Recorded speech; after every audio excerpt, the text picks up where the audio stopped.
João, capítulo 1.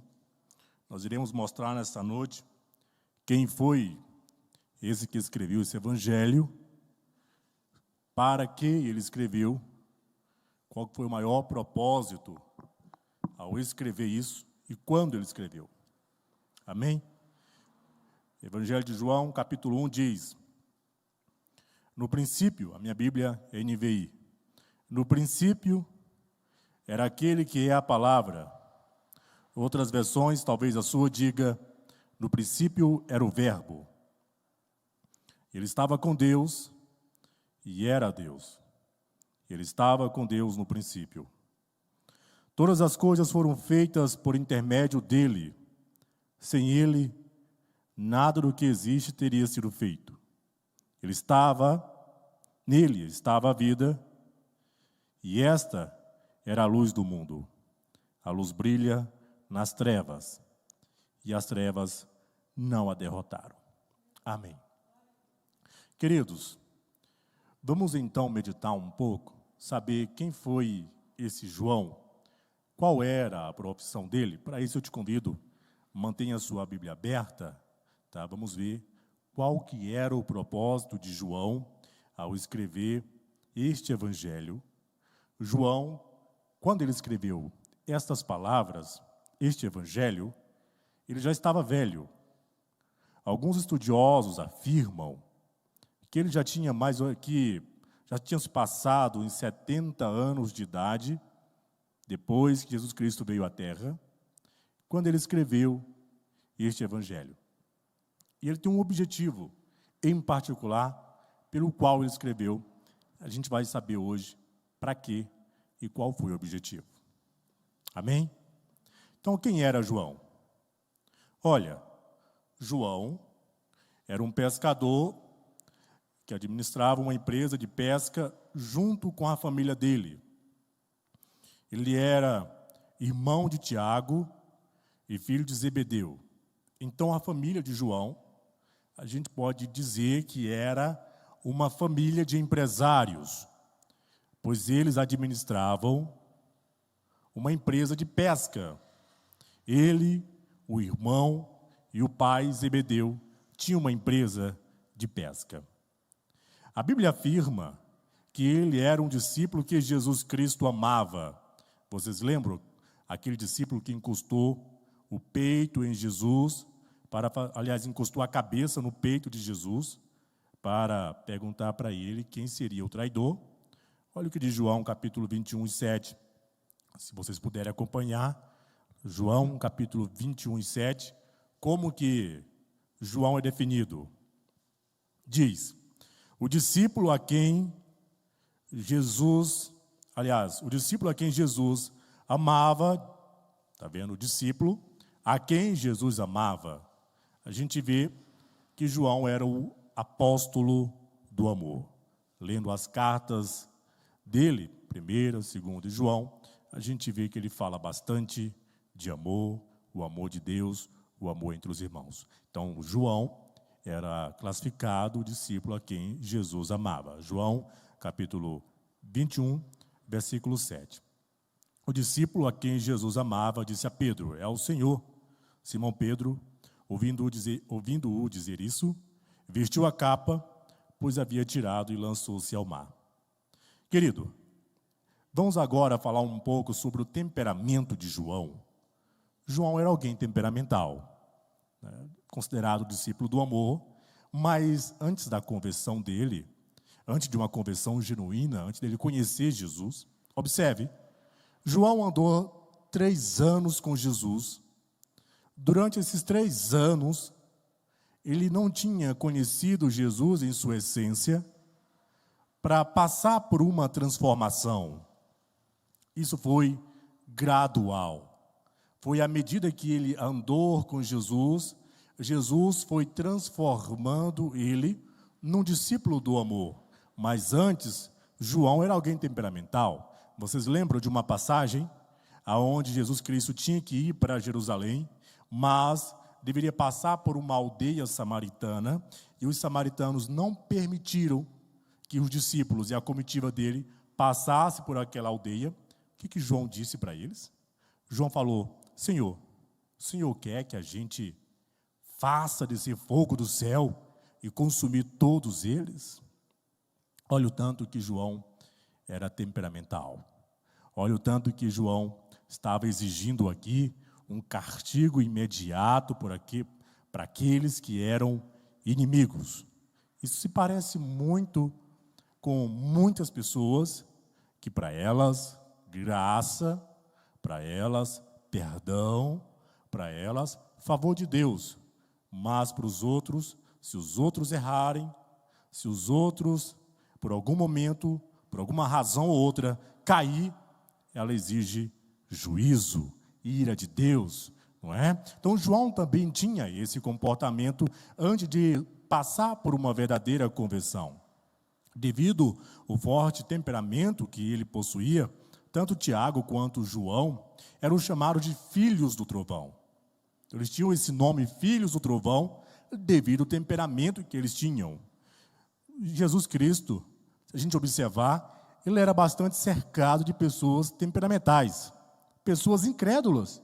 Olha Pedro. Pedro era alguém temperamental também, que a ponto de puxar uma espada e cortar a orelha de uma pessoa. Aí você diz, mas não andava com Jesus? Andava, mas ainda não tinha conhecido quem era Jesus de fato. Porque quando nós conhecemos quem é Jesus de fato, nós passamos por uma mudança de vida. Nós passamos por uma mudança radical de vida. Amém, queridos? Outro, Tomé, andou com Jesus 3 anos, ouviu as palavras de Jesus, viu o que Jesus dizia: olha, eu vou morrer e ao terceiro dia eu vou ressuscitar. Mesmo olhando para os profetas, vendo tudo que estava na Bíblia, quando Jesus Cristo ressuscitou e apareceu para os apóstolos, para os discípulos, Tomé disse: eu não acredito. Eu só acredito se eu ver, não é? E andou com Jesus 3 anos, ouviu palavras maravilhosas e mesmo assim ainda não tinha visto quem era Jesus de fato. Então eles tinham um apelido, filhos do trovão, devido ao temperamento deles. Acompanhem comigo. Quem está em casa também, eu te convido, querido, mantenha sua Bíblia aberta. Eu tenho o costume de acompanhar estudos pelo YouTube, e sempre que eu vejo os estudos, eu sempre tenho uma Bíblia do lado para ir acompanhando. Então faça isso você também em casa agora. Pega a sua Bíblia, abra em Marcos, capítulo 3, versículo 17, que vai reafirmar o que eu estou afirmando para vocês. Que diz: Tiago, filho de Zebedeu, e João, seu irmão, aos quais deu o nome de Boanerges, que significa filhos do trovão.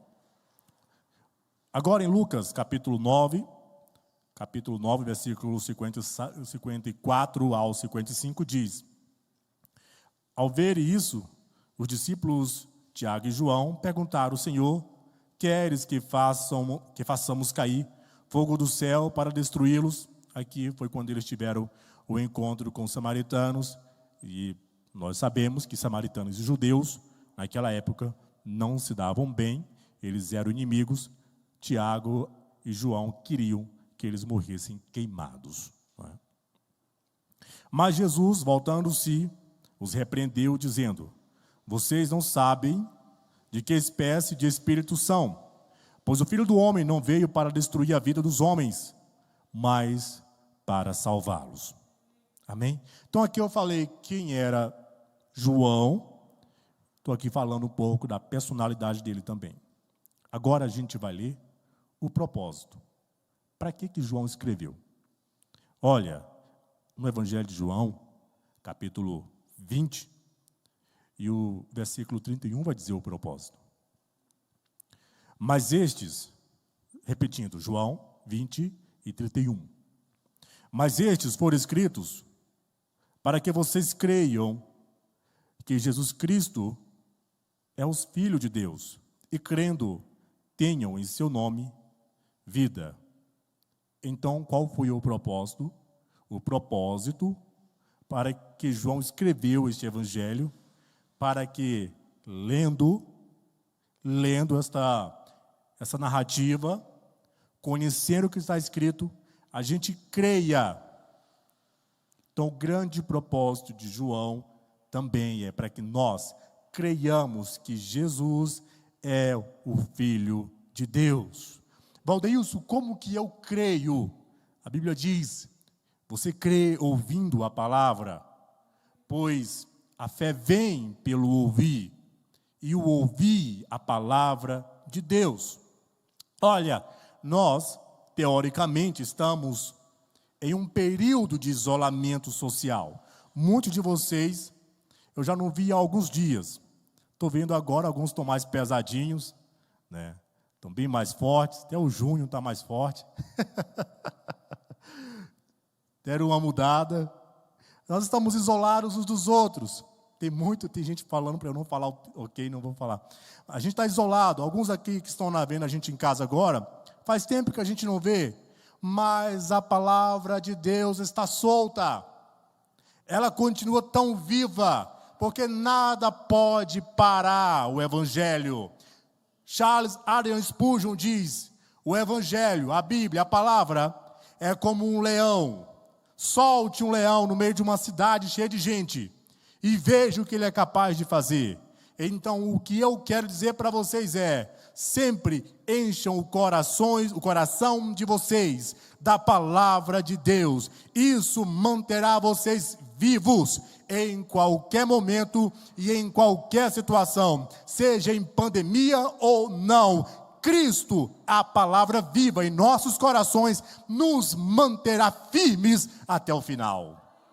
Aleluia!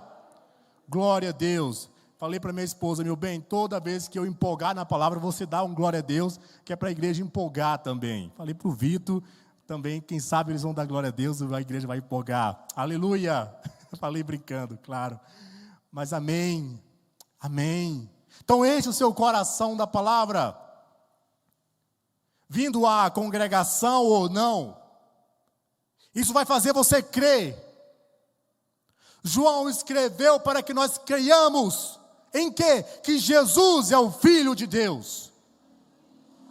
E o que significa isso? Significa tudo. Pois quando João descobriu isso de fato, ele já não desejava mais que os seus inimigos morressem queimados, mas que eles fossem convertidos.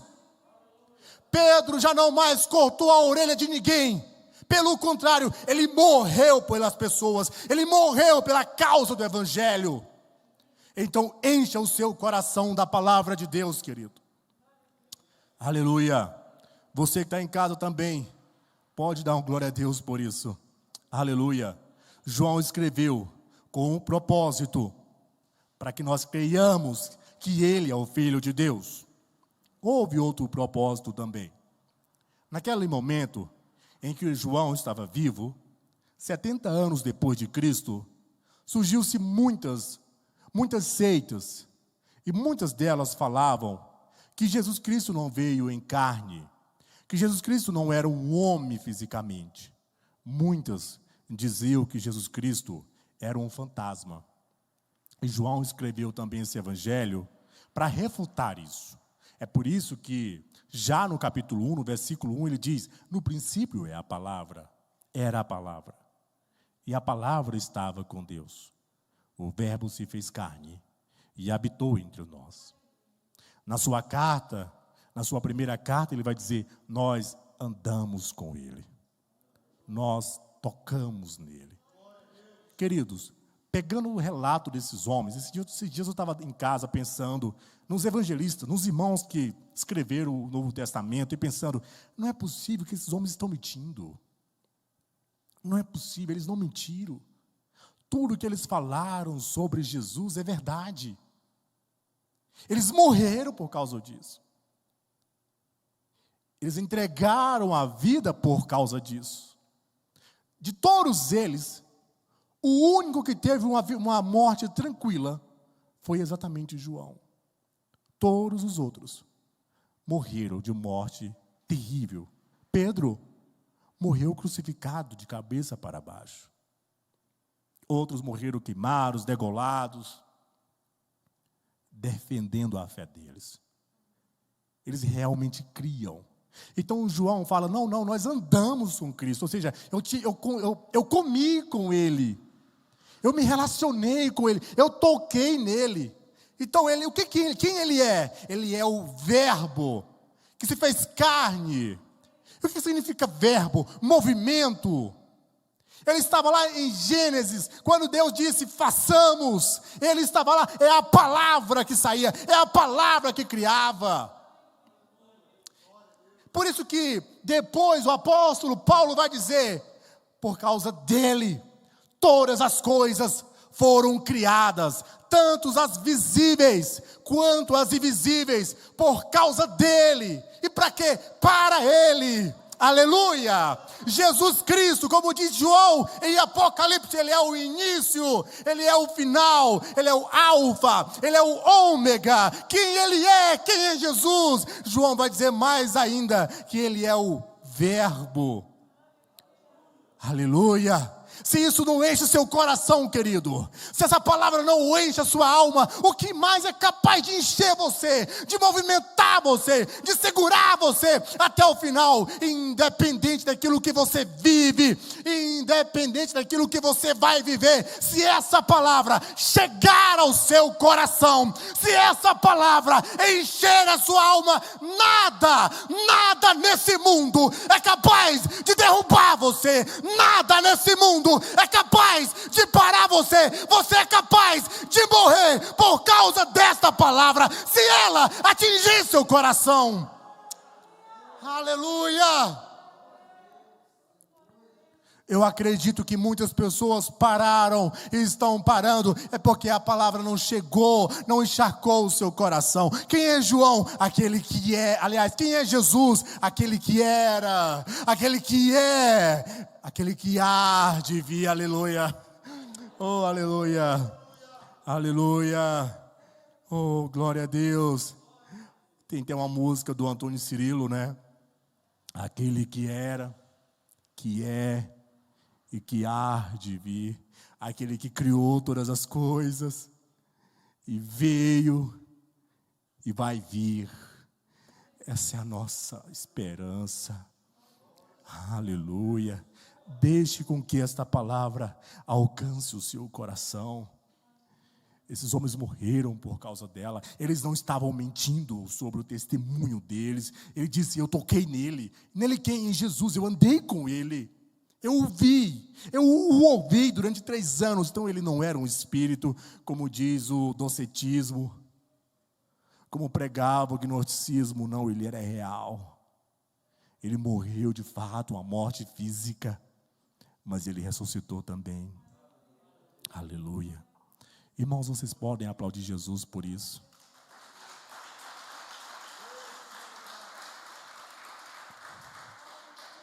Aleluia. Aleluia. Então, qual o propósito que João escreveu? Para que nós creiamos e crendo, tenhamos vida eterna. Outro propósito, apologético. O que é apologia? Apologia é defesa. Então, João escreveu para fazer uma defesa sobre Cristo. Crer que Jesus Cristo é o Filho de Deus, o primeiro ponto. E outro, o propósito evangelístico. Tenhas vida no seu nome. Amém? João andou com Cristo por 3 anos e viu tudo que o Senhor realizou. Ele viu tudo. Querido, imagina, nós ouvimos falar de Jesus, nós nos alegramos com isso, né? Nós até falamos em língua estranha, de tanto que o coração está alegre. Esse dia eu estava orando em casa, e eu oro calado, bem baixinho, mas meu coração foi se enchendo de tanta alegria, sabe, pastor? E eu comecei a falar, vou orar em línguas, orando em línguas por horas, não parava. Eu saí do quarto e minha esposa falou, hoje foi bom, hein? Falou até em línguas. Sabe, isso alegra o nosso coração. A gente adora a Deus em outro idioma que a gente não conhece. Imagina esses homens que andaram com Ele. Imagina para eles. O tanto que foi prazeroso falar, eu andei com Ele. Ele realmente era o Filho de Deus. C.S. Lewis tem uma frase, é pesada, mas é interessante. Jesus Cristo, há 3 opções. Ou ele era um louco, Pois ele dizia: quem come da minha carne e bebe do meu sangue. Ou ele era um grande mentiroso, pois ele dizia que ser o filho de Deus. Ou ele era realmente quem ele dizia quem era, o filho de Deus. Para você, ele era o quê? Um louco? Um mentiroso? Ou ele realmente é o filho de Deus? Se ele é o filho de Deus, por que você ainda não se rendeu a ele? Né? Amém? Então, João andou com Cristo por 3 anos e viu tudo o que o Senhor realizou. Já velho na cidade de Éfeso, ele escreveu este evangelho para mostrar tanto para judeus quanto para gentios que Jesus é sim o Filho de Deus. Então, acompanhem comigo, queridos, João 20, do 30 ao 31, onde ele vai dizer que Jesus é o Filho de Deus. João, Evangelho de João, capítulo 20, do 30 ao 31. Jesus realizou na presença dos seus discípulos muitos outros sinais miraculosos que não estão registrados neste livro. Mas estes foram escritos para que vocês creiam que Jesus é o Cristo, o Filho de Deus, e crendo. Qual o grande segredo para ser salvo? Crer. Creia em Cristo e será salvo você. E se sua família crê como você crê, é o que Atos diz, ela também será salva. Amém? Então creia. Creia que Jesus Cristo é o Filho de Deus. Isso traz salvação. João vai destacar a origem de Jesus. Existia naquela época ensinamentos que falavam que Cristo não era um homem, mas um espírito. Porque ele, sendo Deus, não poderia habitar na matéria, o que diria esses ensinamentos, ou o que dizia esses ensinamentos. Para os gregos, a matéria é mal. Essa doutrina se chama gnosticismo. Ela nega a criação, a reencarnação e a ressurreição. Já o docetismo, que também vem do gnosticismo, que antecede o gnosticismo, acreditam que o corpo de Jesus Cristo era uma ilusão e que a sua crucificação teria sido apenas aparente. Mas vamos voltar para João capítulo 1. Vamos ver o que João diz para a gente finalizar nossa mensagem. João capítulo 1. O que ele vai dizer? Jesus era realmente só um espírito, como dizia os gregos, como dizia o docetismo? Não, ele era só um fantasma. O que João vai dizer? Olha o que ele fala, João capítulo 1, do 1 até o 14, para a gente finalizar. No princípio, era aquele que é a palavra. Ele estava com Deus e era Deus. Ela estava com Deus no princípio. Todas as coisas foram feitas por intermédio dele. Sem ele, nada do que existia teria sido feito. Queridos, tire Jesus Cristo da criação e nada irá existir. Ele é a razão de toda a existência. Ele é a razão de toda a criação. Nele estava a vida, e esta era a luz dos homens. A luz brilha nas trevas, e as trevas não a derrotaram. Surgiu um homem enviado por Deus chamado João. Ele veio como testemunha para testificar acerca da luz, a fim de que por meio dele todos os homens crescem. Aqui ele está falando de João Batista. Ele próprio não era a luz, mas veio como testemunha da luz. Estava chegando ao mundo a verdadeira luz, que ilumina todos os homens. Aquele que é a palavra estava no mundo, e o mundo foi feito por intermédio dele, mas o mundo não o reconheceu. É o que diz a Bíblia. Ele veio para os seus, e os seus não o receberam. Ele é a luz, mas os homens amam mais o quê? Amam mais as trevas do que a luz. Por quê? Porque a luz revela as suas obras maus. Quando nós nos deparamos com Jesus, Quando nós nos deparamos com Ele, nós vemos quem nós somos de verdade. Ele faz com que nós rasguemos nossos corações. Diante das pessoas, a gente consegue disfarçar nossos sentimentos, a gente consegue disfarçar as nossas emoções. Nós podemos ter disfarces, a gente consegue fazer isso, mas diante de Jesus é impossível. Quando nós nos deparamos com Ele, Ele revela o nosso coração. Não para nos condenar, mas para dizer: eu posso salvar você do seu coração. Ele é a nossa salvação. Ele veio para o seu, mas os seus não receberam, continua no texto. Contudo, aos que receberam, mas aos que creram em seu nome, deu-lhes o direito de se tornarem filhos de Deus, os quais não nasceram por descendência natural, nem pela vontade da carne, nem pela vontade de algum homem, mas nasceram de Deus. Aquele que é a palavra tornou-se carne e viveu entre nós. Vimos a sua glória, a glória como do unigênito, vindo do Pai. Esse aqui é maravilhoso, como ele conclui no versículo 14. Quem ele era? Cheio de graça e verdade. Aleluia. Jesus, cheio de graça. Que graça, favor. Cheio disso, dele transborda isso. Dele transborda graça. Dele transborda verdade. Então não há nenhum pecador nesse mundo que não possa ser salvo, porque Jesus Cristo é cheio de graça e verdade.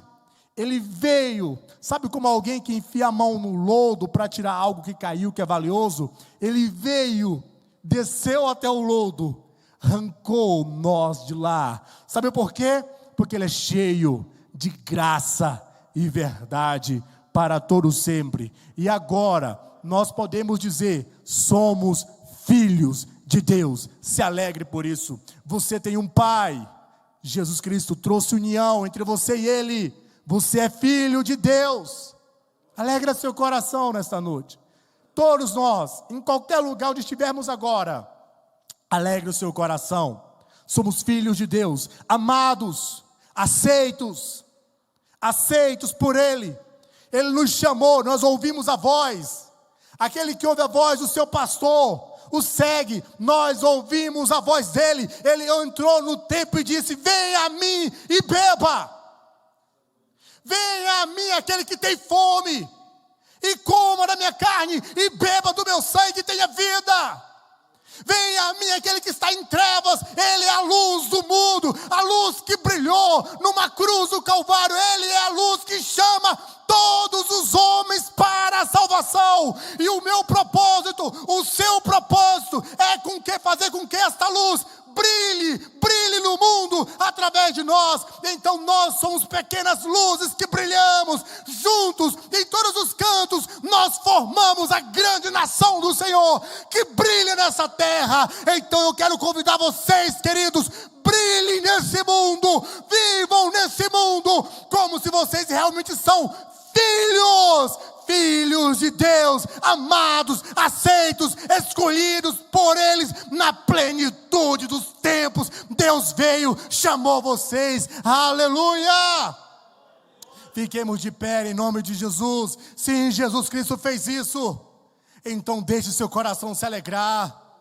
Você é amado. Eu sei que muitos aqui já não tem mais pai, talvez já perdeu a mãe, talvez se sinta sozinho agora. A sua mãe pode até se esquecer de você, o seu pai pode ter abandonado você, mas Deus é capaz de abandonar seu filho.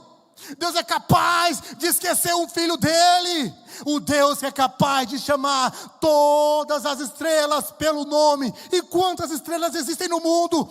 Eu não sei quantas estrelas existem no universo. Eu não sei se Ele é capaz de chamar uma estrela pelo nome e ela atende o seu chamado. Você acha que Ele não é capaz de chamar você pelo seu nome, como Ele já fez? Você que tem alguém que ainda não foi salvo, você acha que ele não é capaz de chamar essa pessoa pelo nome e ela atender? Todos nós estamos aqui. Somos filhos. Nós não somos só agregados. Nós somos filhos. Aleluia. Isso é maravilhoso, filhos de Deus. Tem uma música do Fernandinho que diz: somos filhos de Deus. Glória a Deus por isso. Vontade de continuar pregando não falta, mas eu tenho que parar. Vamos fechar os nossos olhos agora, em nome de Jesus. Eu quero trazer para vocês, mesmo de olhos fechados, uma citação do livro Em Defesa de Cristo, de Levi Strobel. Ele diz: temos de nos perguntar, por que nenhum outro judeu do primeiro século tem milhões de seguidores hoje em dia? Por que não há um novo movimento de adepto de João Batista? Porque entre todos os personagens do primeiro século, inclusive os imperadores romanos, só Jesus é adorado nos dias de hoje, ao passo que os outros foram tragados pelo pó da história. É porque o Jesus histórico também é o Senhor vivo. Eis a razão, é porque Ele ainda está conosco, enquanto os outros já se foram há muito tempo. Todos os outros morreram. Todos os outros estão só nos livros de história. O Cordeiro de Deus, que tira o pecado do mundo, vive. Um dia, eu e você vamos morrer. Eu vi uma citação esta semana que diz: nós não fomos chamados para sobreviver a um coronavírus ou qualquer outra pandemia. Nós fomos chamados para honrar a Deus em qualquer situação. E um dia nós iremos morrer. Cristo, o Senhor do universo, é para sempre. Para sempre. Senhor Jesus, obrigado por esta mensagem. Obrigado por esta palavra. Que isso arda em nossos corações. Que isso queime em nós como brasa viva. Que todas as vezes que um irmão ou eu mesmo me sentir fraco, desanimado, que esta palavra como leão grite dentro de mim, falando que Cristo vive e que eu sou filho de Deus. Deus, nos levante. Levante a tua igreja para brilhar como luz nesse mundo, em meio às trevas. Ah, Senhor, alegra o nosso coração com a tua palavra. Alegra o teu povo, consola o teu povo nesse momento, Senhor, e dai-nos fé, dai-nos alegria, dai-nos paz, em nome de Jesus. Que Deus abençoe vocês em Cristo Jesus. Amém e graças a Deus.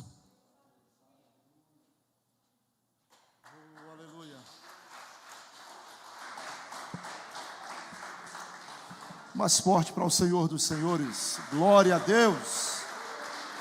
Glória a Deus. Palavra abençoada.